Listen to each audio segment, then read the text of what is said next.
we're talking about. The hadith of Abu Hurairah narrated by Imam Muslim, in which the Messenger of Allah asked the companions, Atadrun man al-muflis. Do you know the bankrupt person is? I mean, bankruptcy in the financial world is usually defined as insolvency. When you lack money to pay your bills. Oh, and the doctors are there. So the Messenger of Allah asked the companions, do you know who the muflis is? Atadruna ma muflis. And then they said, Qala in al-muflisa. They said, al-muflisu fina man la dir'ama lahu wa la mata'a. The muflis, they interpreted it according to mundane standards. As far as they know, the bankrupt person, so muflis is a bankrupt person, and the bankrupt person is the muflis. And said, one who does not have money, does not have dirham, the dirham is a silver coin, and does not have property. Faqal, the Messenger of Allah said, no, that's not the case. There are ways of answering questions. There are questions we ask because we want answers. And there are questions we ask because we want to draw the attention of the person to that particular thing. So in this case, the Messenger of Allah was not asking for them to tell him what actually the muflis was. He was asking because he wanted to teach them something that was important, or that is important. And he said, in the muflis min ummati, the bankrupt person in my ummah, the ummah of Islam, ya'ti yawm al-qiyamah bis-salati wa-siyami wa-zakah, is one that comes a lot of salah, zakah, and a lot of fasting. In the narration, he said, Kamthali Jibal. The rewards, this person did not bring salah on his head. Rather, the reward of salah and fasting was manifest in the Allah subhanahu wa ta'ala. Apparently, this person was a pious person. And apparently, his Aqidah was alright. Because if his Aqidah was not alright, he would have had problems along the stages of Yawm al-Qiyamah. When talking about Yawm al-Qiyamah, we're not talking about a singular event that happens and no. We talk about Arasat Yawm al-Qiyamah, stages of Yawm al-Qiyamah. Those who do major bid'ah, they would have not faced the consequences right very early on. The Messenger of Allah said, on the day of the resurrection, as people approach him, to bring from the hound is the pond of the Prophet or the stream or the lake of the Prophet that is described as whiter than milk, sweeter than honey, and so on and so forth. And then people will know that these people are Muslims because the places that we wash while we are doing ablution will glow. So they will know in Qiyamah this one is a Muslim. So the Messenger will be calling them, come and drink. And then the angels will be chasing them back. Don't come here, don't come here. Do you get it? These individuals are being chased back are what? Are Muslims. And then the angels will be chasing them. And then the Messenger of Allah will say, Ashabi, they're my companions. Why are you chasing them? Why are you sending them back? And then the angels will tell the Prophet Sallallahu Innaka la tadri ma ahdathu ba'dak.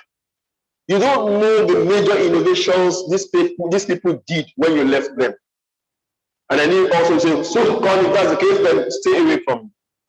So apparently this man, the Messenger or this class of individuals, because in this case, it's not talking about a specific individual. It's talking about an hypothetical individual who would have a sound creed, who would also have some acts of worship.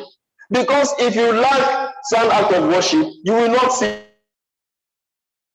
the reward. If once Salah was invalid, there will be no reward for it. Like somebody was praying without ablution. There will be no reward, you won't say anything. This person apparently prayed correctly, fasted correctly, paid the zakah correctly, and he had the rewards, and they were there, signing him in the face. But that's what I said, on earth, Shatama Hada, Sabba Hada, Safaka Dama Hada, Akhada Mana Hada, Qadam Hada. This individual has so much abused people's rights on earth that he will not benefit from the reward of what he has done. These things were like mountains. And then how is he going to lose this reward? Allah would say, okay, all the people that he has abused, that he has taken their rights, they should take from his good deed. Because no, the day of judgment is a day of justice. And one of the ways this justice is displayed is this. Allah can overlook sins that you commit against him. That is why it's Ar-Rahman, Ar-Rahim. That is Ghafur, Rahim. That is Ghafar, and all those adjectives and attributes of mercy. But he will not forgive the right of fellow human beings to each other, even if the human being is a kafir. Even if the human being is a kafir. That is why human rights, not as defined by the Western world, human rights as defined in Islam is very serious. If it is 5 kobo of that person you took, and you are able to escape it in this world, you will not escape it in the hereafter. So they will take from his good deed. All his salah, they will take from it. In this hypothetical individual Mr. Allah is talking about, he has been so evil, so vile to people, that they will take all his good deeds, and there is going to be a long line of people that he has hurt on earth. And there must be recompense. They also want to start piling their evil deed in a scale, and ultimately he enters the hellfire. This is the person that is spiritually bankrupt. Al-Uthaymeen, rahimahullah, was saying that, why is the Messenger of Allah saying that, look, if you don't have money, you are not bankrupt? It is only if you fall into the category of this person that you are really bankrupt. Because ad-dunya faniya, tadhabu dunya wa tabqa al-akhirah. The bankrupt person in this world, ultimately the world will end. Go back, Aban. That is where it is. But if you are bankrupt in the hereafter, that is serious. So when he asks them, man muflis, who is a bankrupt person, he's talking in terms of the person who is actually bankrupt and would. That means all this while this person was doing tahajjud, and he was giving zakah, doing sadaqah, he was doing it for others. And Ibn Rajab al-Hanbali, in his Sharh Akunt, وَأَقْبِلْ حَسَنَةَ وَأَقْبِلْ سَيِّئَةَ حَسَنَةَ تَقُهَا وَخَالِقِ النَّاسَ بِخُلْقٍ حَسَنٍ. So if you Allah, whatever it may be, follow a bad deed with a good one, so that the good one will wipe it off. And deal with the people in the best of manners. You know, I made a comment. In my copy, I underlined it with pencil. He said, for a lot of people who are God conscious, their ability to be kind to other human beings is usually short. I don't know if I express it very well. That at times people are able to worship Allah subhanahu wa ta'ala the way it ought to be worshipped. But in dealing with their fellow human being, they have serious problems. Some people, even with their wives, they can't. And I underline that, yes. That is why in some Yoruba mosque, they will write, Fiwa Kesi Central Mosque. That is, have good character to your sound worship of Allah subhanahu wa ta'ala. Because a religion is not about the worship of Allah subhanahu wa ta'ala alone. So like this person, who succeeded in worshiping Allah subhanahu wa ta'ala, but failed in his dealing with human beings, ultimately is bankrupt. May Allah save us from this spiritual bankruptcy. But jurists will deal with those people who are financially bankrupt. Those people who in this world, we have to deal with them because they have people's money with them. So and then this came to my mind to discuss for 2 reasons. Number one, I was reading a particular thick book on, and I came across this issue. Number two, I mentioned last week about the issue of conservatorship, whereby you impose restrictions on a person and he or she will not be able to spend of his money again. So this is a good avenue. But oftentimes, what we know, I mean, people can hear without this one. This is stopping. People can hear it. So oftentimes, what we know of rules and regulations are usually the Western type.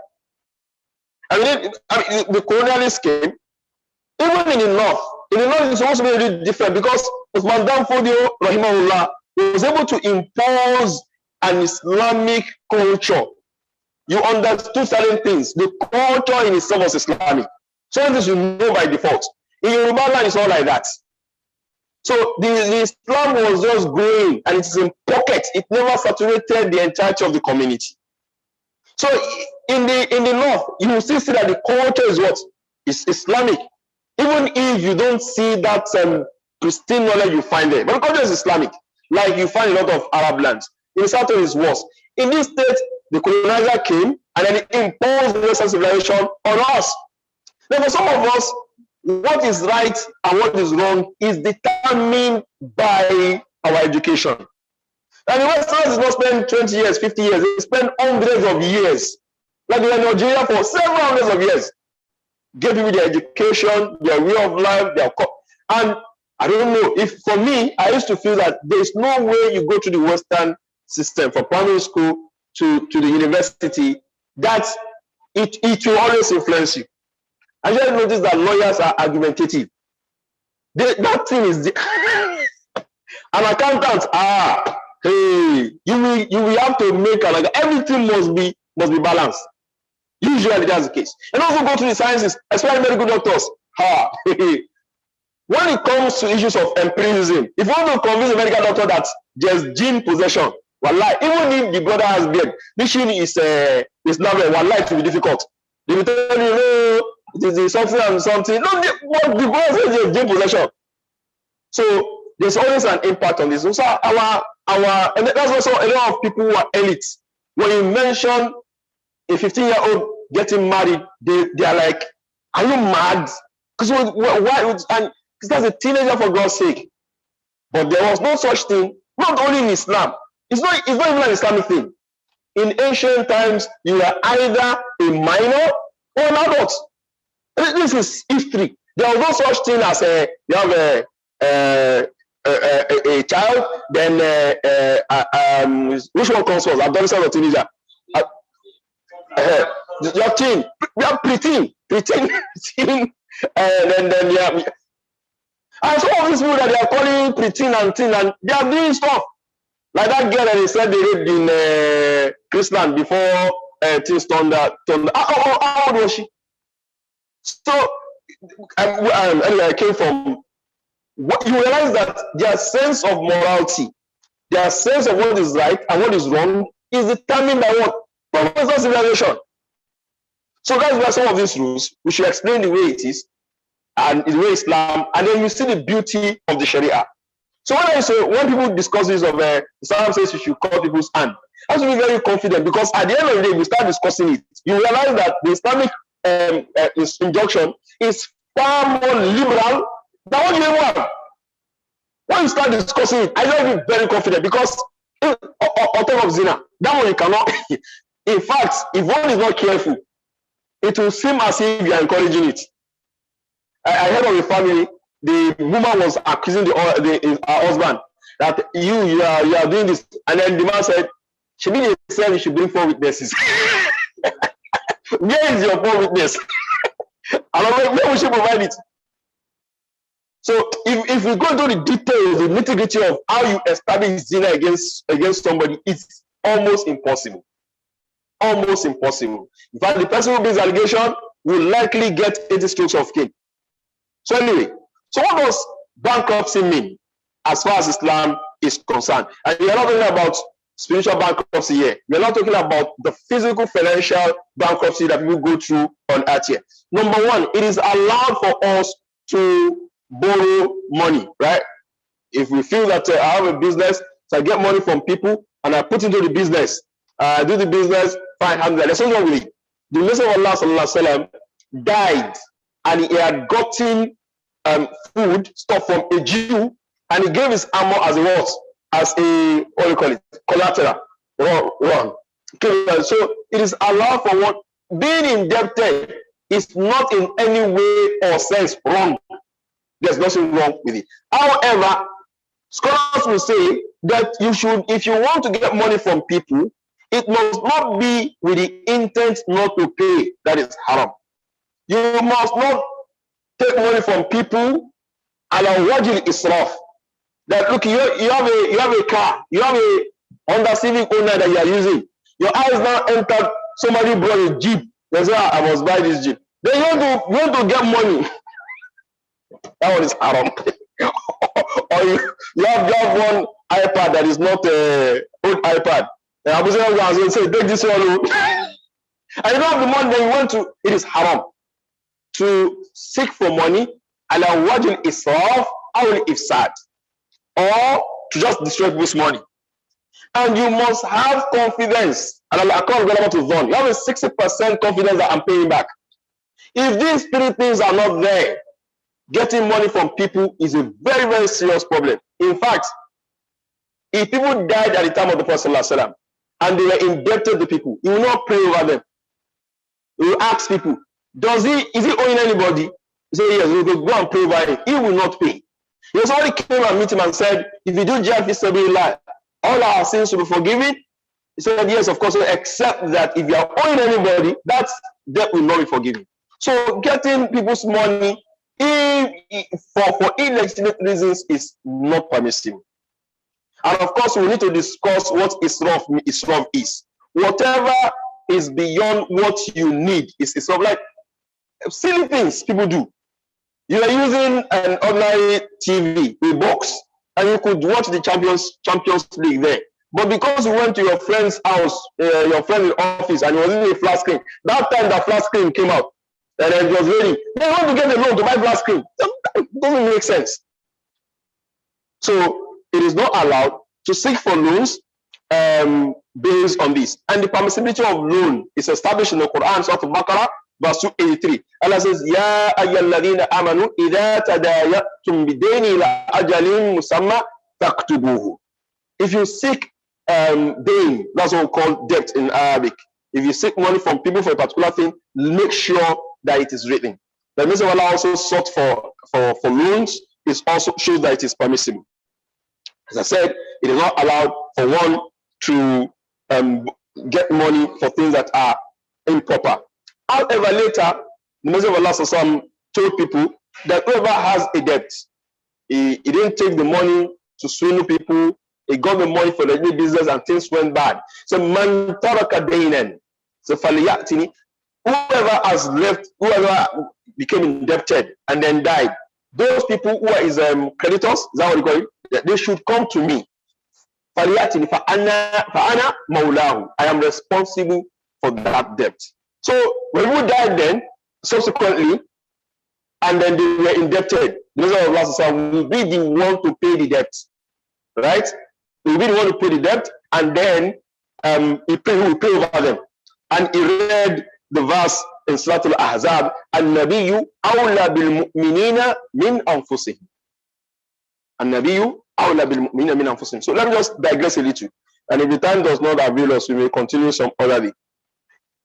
As young people started having understanding of the deen, and Islam is broad and needs time to study, just like any discipline. Even your 4 or 5 years in the university does not qualify you to start doing that particular work. You are not a specialist in this. That's why doctors will be supervised and do a lot of things before they become what? Specialists. But when people started having an understanding of religion, especially when Arabic books became translated into English, they became automatic mujtahidun overnight. Now, let me give an example of that. A brother proposes to a sister that I like you, I want to marry you. And the sister goes home, she was in school, and the father says, no, you cannot marry him because you are in school. Or where is he from? So he's a northern in our family from the 10th generation, we have never married outside in our life. Oga Esako, Igbo, you cannot marry Igbo. No, they're not Igbo. No. Anybody from the East is Igbo. Then the sister goes back to school and says, my dad did not allow me to marry. Then Amin just say, what did your daddy say? Oh, he said that the brother is from Ijebu. That's the strangest thing I've seen in my life. People from Ogun State, Ijebu people will not want to marry Egba. Same state. I've seen this. So then, what would the Amir of MSS do? I'm not mentioning any particular MSS, but I know it happened, Sha. Because I know this is going to go on Facebook and they'll start, I don't care. It happened. They will just say, okay, we are going to remove your father as the wali. Then Amir will now become the wali and marry out the girl. And another time, usually the girl is in love. Just marry out to the brother. And I say, why? Because yes, in the Sharia now, the the Amir can do ruffle walaya. There was one, I thought it has ended shortly before I took one of my Facebook break. This one was, I even heard the audio. The brother was like a teacher to a sister, and that sister was married to a Tabligh brother. So this brother now said, Tabligh, they are not upon the Sunnah now. And it's not only that, Tabligh brother are kufar. And you cannot continue. I'm not joking, I heard his audio. He was not speaking. People called him and they're telling that, how did you do this? And he was explaining, he was very calm. And he was explaining that Tabligh are not Muslims because of this thing they have done. So, number one, he declared the husband kafir. Number two, he brought the fatwa that you, a Muslim woman, cannot remain you cannot remain married to a kafir. Shebi is supposed to all of them kufar and let the woman go. No, you don't call the woman kufar. So you as a Muslim woman, you cannot remain with a kafir. So he called the marriage. How many now? 2. He now decided that your father cannot marry you. So he removed the father of the woman's the right of the father to marry her out. He said I did lawful walaya. So then he married the sister. Now about 4 steps that he took. Yes, the Sharia can do it, whereby we take the right of being wali from the father, but that is going to be by a judge, not by every Amir of organization. That is why also they say that you must obey the Amir. And they bring evidence that Muslim Allah said, Man ata'a amiri faqadi ata'a Allah. Whoever obeys my Amir has obeyed Allah. In some of these organizations, this is the bomb that they give to people. The message of Allah was not talking about organizations. People have been people have been fooled in the name of religion. The Amir of organization is not the Amir that Allah's Messenger Sallallahu Alaihi Wasallam was talking about. So they called the. That is why you now know. You know, it's the person that the Messenger of Allah used to pay whose debt, Abi? He said, yes. So we now have a debt of 5 million. So look at this is very clear. The Messenger of Allah said, whoever dies and leaves a debt, I am responsible. So Amir, you are in trouble. You will pay this money. He will tell you then that no. It's not this Amir that Allah was just talking about. But when you are able to marry, when you're marrying that woman, you don't know then. So when the Messenger of Allah was talking about him being, and that's why I digress a little bit. In this case, when we have an Islamic state, or Muslims have a collective treasury, what is called Baitul Mal. What you usually see in traditional mosques, traditional Yoruba mosques, they write Bitil Mali. That's how they write it. In Yoruba, it's a massacre of Arabic. The Baitul Mal, the house of wealth, like the public treasury. So if people die in an Islamic state and they're indebted, what happens? It is the treasury that will do what? That will take care of such debts. So Messenger of Allah will pay. And that's why he has to collect zakah, he has to collect sadaqah, he has to collect all those things, because they have to be spending on people. So when the idea of a public treasury or somebody, the Muslims don't need to look at the West for anything, except probably for development in science and technology, which also we did on our own for a long time. We are the ones who are leading in this. So we don't need to copy our morality, our social rules, our laws from the West. We have what is sufficient for ourselves. Now, so the Messenger of Allah after that, he used to pay on behalf of people who got indebted. Now, when we talk about bankruptcy, we are talking about 3 stages. 3 stages. When I was going through, because I didn't put anything down.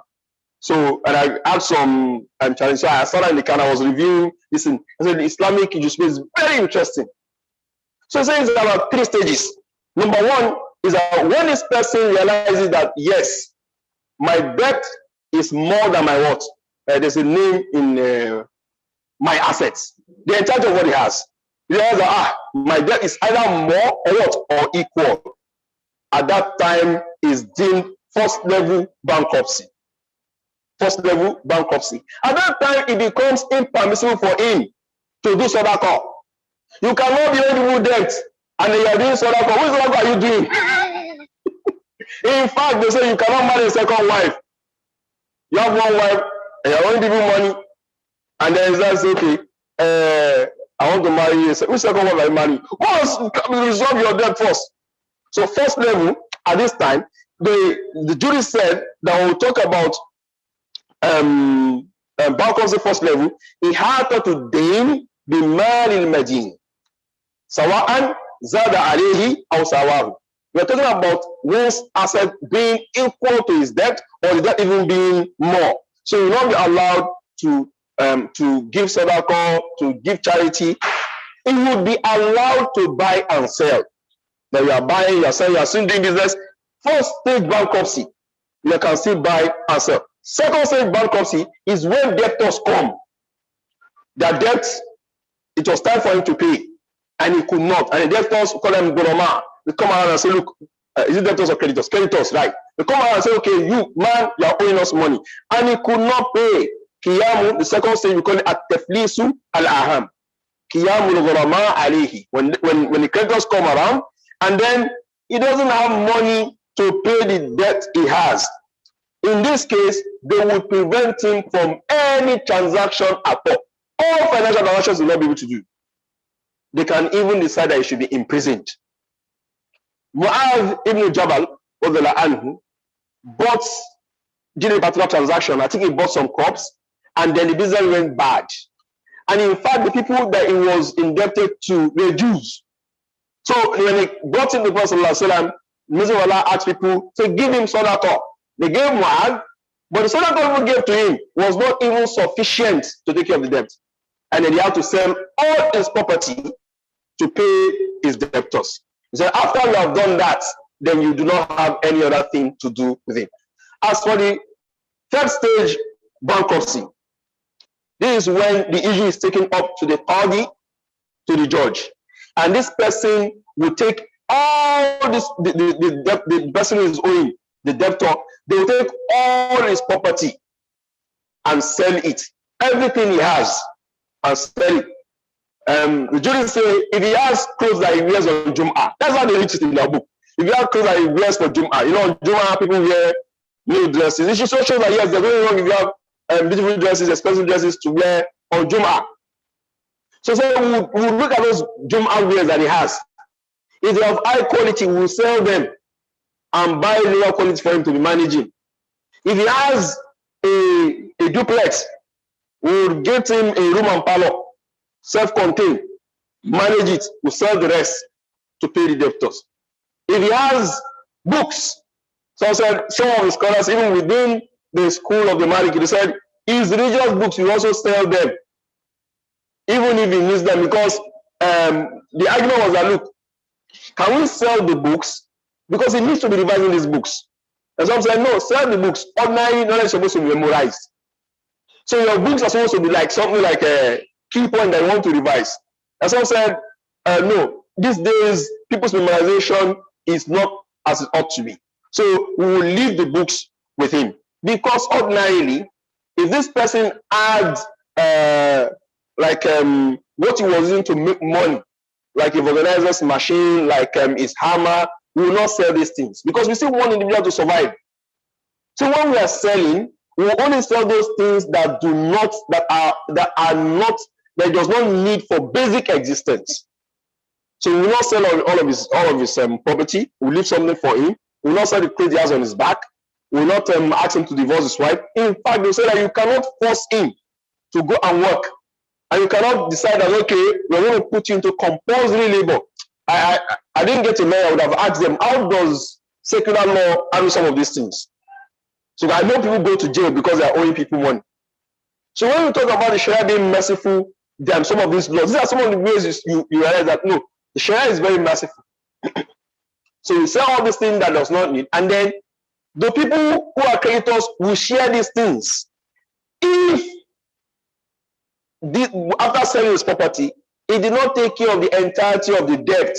Like let's say a person has about 20 creditors and then he's owing them very amount of money.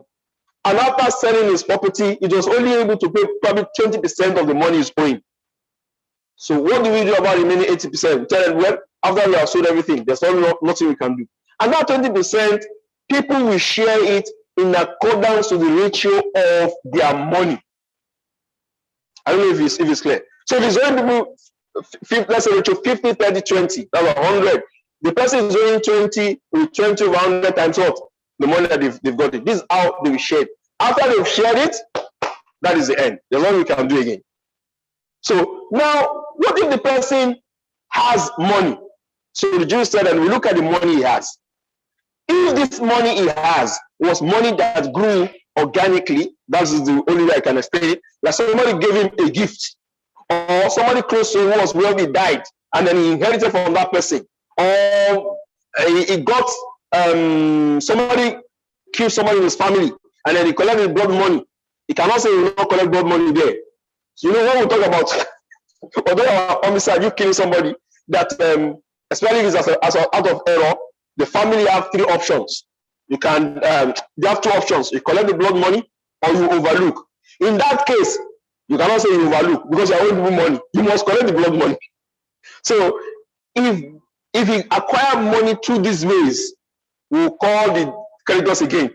So we block him again. We're not allowed to spend that money. We give to the creditors again.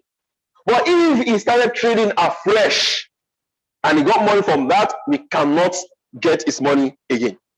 Now, somebody who is owing people money also can be imprisoned. And the prison system in Islam. At the time of Prophet, they just restrict the person's movement. At the time of Umar ibn Khattab, and then restrict the person's movement, they did not have facilities that were built for Jews. So like the private jail system they have in the US, it's not in itself impermissible as far as Islam is concerned. But it was Umar ibn Khattab that first built the first jail. He bought the person's house and turned it into a jail. So if the person who is the debtor, if we don't know if he's solvent or not, we imprison him until it is clear that he's insolvent. Let me present this. This person was doing business, and then he didn't get the money to squander it or to steal it, and then the business had a problem, and then the creditors came around and said, okay, look, it's time for you to pay our money, you are not paying. Then they go to court, and then we are not sure, he is not known that is he solvent or not. So we imprison him till we can ascertain that he is truly insolvent. So we realize that, okay, he's truly insolvent, he will go, we allow him go. Because if somebody is owing us money legitimately, as far as Islam is concerned, we cannot force that person if that person is insolvent. We let him go. So the only thing we can do is this case of selling his property. After that, nothing else. If the person is known, he has the money, like Nigerian politicians do. They have the money, but they will not pay. Because they know that at least, even if they spend 2-3 years, they'll get presidential pardon. Or ultimately they get presidential pardon. Or a big government comes in and says, okay, we have released you. And then they go back to their loot. In such a case, we not allow him to go. He will be in jail till he pays that money. And Sahnun, one of the Maliki jurists, got the person arrested like that. So that they should imprison him and they should be flogging him every day until he pays that money. He had the money, he was collecting people's money, and he refused to pay. And so pay this money, he will say no. So there's no problem. And they imprisoned him, and they were flogging him every day, pay this money until he died in jail. He had the money and no one to pay. So we look at it. But if we realize that this person actually went bankrupt, we cannot do anything to him. Unlike what happens in Nigeria here, I don't know if that's the real, if that's the law, or just the corruption in Nigeria here. There are instances a person will go to jail. And the reason why he's in jail is 70K, 70,000 naira. And then the person will remain in jail like that. Or even less than that, 20K, 10K, people will remain in jail like that. Probably because the person who brought him to court is powerful, or because the individual does not even have any, he does not have any representation when they took him to court. So he'll be in jail. As far as Islam is concerned, if the person does not have the money, he didn't take the money to eat it, or to swindle it, and then he did business legitimately, and then things happen. He could not pay. That instance, the only thing we can implement on him is the rule of bankruptcy, after which we have nothing on him. In fact, it's even better not to impose level 3 bankruptcy on him. Why? Because if you impose level 3 bankruptcy on him, and I'm talking about Islamic setting, and then they sell his property, and then they give you part of the property, after that, there's nothing you can do again. So it is better to have an agreement with him that, okay, how are you going to be paying? In as much as he's doing the business. So will you be paying me 5% every year or whatever? If he agrees and is a decent person, then he can still pay up all the debts. But if you impose level 3 bankruptcy rule on him, and then they sell the property and they give you whatever portion they give to you, that is the end. You cannot get a kobo after that. So may Allah give us a firm understanding of the religion. Some of these things, if the Sharia was being implemented, we'll see how massive the Sharia is. May Allah give us a firm understanding of the deen. We'll take questions if there are any, and if there are none, we prepare for Salatul. Subhanakallah wa bihamdik. Ashhadu an la ilaha illa anta. Assalamu alaikum wa rahmatullahi wa barakatuh. Wa alaikum assalam wa barakatuh.